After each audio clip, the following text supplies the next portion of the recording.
Halo, Assalamualaikum. Perkenalkan, kami dari kelompok 4 Prodi PGSD Universitas Terbuka Jember, Salut Tanggul, dan Probolinggo. Di sini kami akan melakukan pengamatan tentang tugas praktikum IPA yang berkenaan dengan ciri-ciri makhluk hidup di alam sekitar. Dalam pengamatan ini, kita akan menggunakan alat dan bahan, diantaranya alat-alat tulis, tabel pengamatan, dan juga alam sekitar. Pengamatan pertama, kita akan menggunakan 5 sampel hewan. Hewan pertama yang akan kita gunakan adalah burung. Ciri-ciri burung diantaranya adalah bergerak, bernafas, makan, tumbuh, dan berkembang. Sampel hewan kedua yang akan kita gunakan adalah marmot. Marmot pun memiliki ciri-ciri yang sama, yaitu bergerak, bernafas, makan, kemudian tumbuh dan berkembang. Hewan berikutnya yang akan kita gunakan adalah cicak. Cicak juga memiliki ciri-ciri bergerak, bernafas, makan, dan juga tumbuh dan berkembang. Hewan berikutnya yang akan kita jadikan sampel adalah kambing, yang mana kambing pun juga memiliki ciri-ciri bergerak, bernafas, makan, dan dia tumbuh berkembang. Sampel hewan terakhir yang kami gunakan adalah ayam, di mana ayam pun juga memiliki ciri-ciri bergerak, bernafas, makan, dan seperti hewan pada umumnya, tumbuh dan berkembang. Itulah 5 sampel hewan yang sudah kita amati, di mana kesemuanya memiliki ciri-ciri yang sama. Dan ciri-ciri tersebut adalah bergerak, bernafas, makan, dan juga tumbuh berkembang. Pengamatan selanjutnya yang kami lakukan adalah pada tumbuhan. Tidak jauh berbeda dengan hewan, tumbuh-tumbuhan pun bernafas, membutuhkan nutrisi, bereaksi terhadap cahaya, bergerak, dan juga tumbuh berkembang. Berikut ini adalah beberapa sampel tumbuhan yang sudah kami amati. Sampel pertama, belimbing wuluh. Sampel kedua, kemangi. Tumbuhan ketiga, pohon jambu. Sampel keempat, tumbuhan kacang. Dan sampel yang terakhir, pohon pepaya. Dari 5 sampel tumbuhan yang sudah kami amati tersebut, dapat kami simpulkan 5 ciri-ciri makhluk hidup, yaitu bernafas, bergerak, makan, tumbuh berkembang, dan bereaksi terhadap cahaya. Pengamatan selanjutnya adalah pengamatan ciri-ciri makhluk hidup pada tumbuhan putri malu. Tujuan pengamatan ini adalah untuk mengamati gerak seismonasti, gerak niktinasti, dan gerak geotropisme. Adapun alat dan bahan yang digunakan adalah tanaman putri malu, kotak atau kardus yang dilapisi kertas hitam, stopwatch atau jam tangan, dan yang terakhir alat-alat tulis dan penggaris.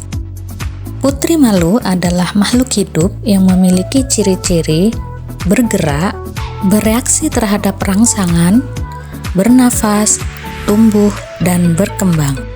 Putri malu memiliki beberapa gerak, antara lain gerak seismonasti dan gerak niktinasti. Gerak seismonasti adalah gerak nasti pada tumbuhan yang disebabkan oleh rangsangan, sentuhan, getaran, dan tekanan mekanis.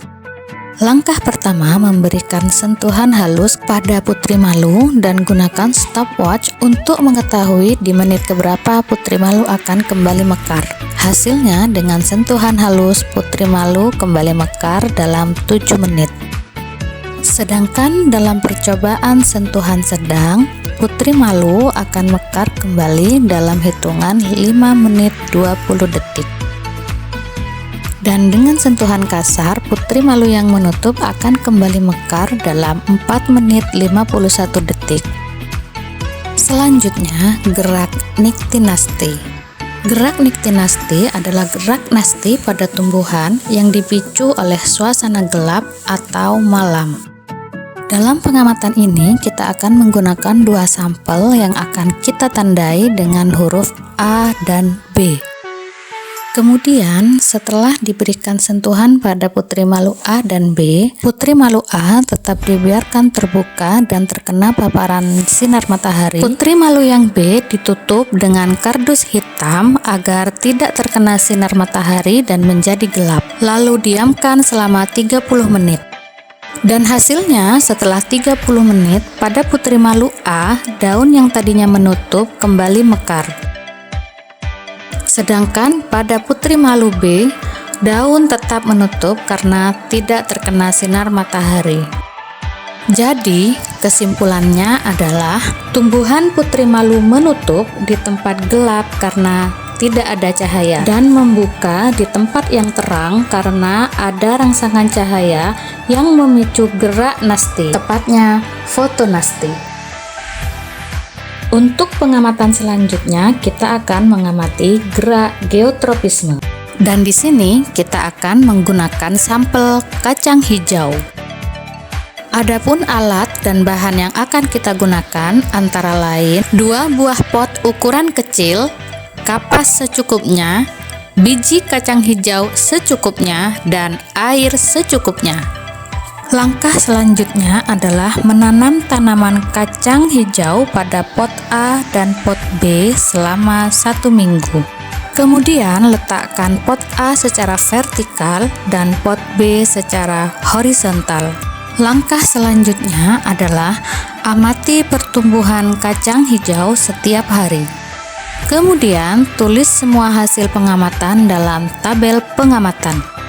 Dimulai dari hari pertama, kita akan mengukur pertumbuhan kacang hijau.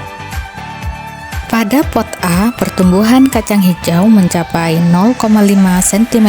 Panjang pada pot B juga mencapai 0,5 cm. Di hari kedua, pada pot A, panjangnya 1,2 cm. Sedangkan pada pot B, panjangnya 1,1 cm. Pada pengamatan hari ketiga, pot A panjangnya 5,5 cm, sedangkan pot B panjangnya 5 cm. Pada hari keempat, panjang pada pot A adalah 10,5 cm, sedangkan pada pot B panjangnya 10 cm. Di hari kelima, panjang pada pot A mencapai 13,5 cm, sedangkan pada pot B 14 cm. Kemudian di hari keenam, panjang pada pot A mencapai 14,5 cm, sedangkan pada pot B mencapai 15 cm. Dan di hari ketujuh pengamatan, panjang kecambah pada pot A mencapai 16 cm, sedangkan pada pot B, panjang kecambah mencapai 17,5 cm. Dari pengamatan ini dapat kita tarik kesimpulan bahwa tumbuhan memiliki kemampuan adaptif untuk merespon berbagai rangsangan seperti sentuhan, cahaya, dan gravitasi yang menunjukkan bahwa gerak merupakan salah satu ciri dari makhluk hidup. Sekian tugas praktikum IPA dari kelompok 4.